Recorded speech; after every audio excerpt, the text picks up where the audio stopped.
How to generate images in Canva. Let's get started. First, open Canva and look at the menu on the left-hand side. Click Apps near the bottom.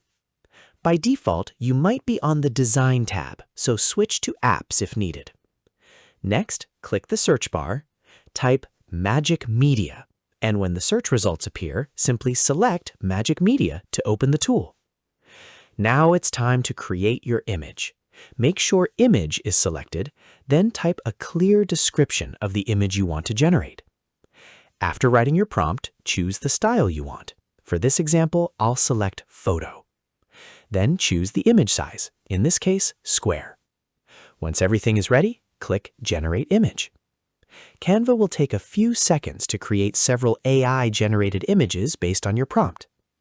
When the generation is complete, you'll see multiple image options. If you're not happy with the results, simply click Generate Again to create a new set of images. When you find one you like, just click on it, and Canva will automatically add it to your project. From there, you can resize it, edit it, or use it however you like. And that's it. That's how easy it is to generate AI images with Canva. If you found this video helpful, don't forget to like, subscribe to the channel, and press the bell icon so you never miss our latest videos. Thanks for watching.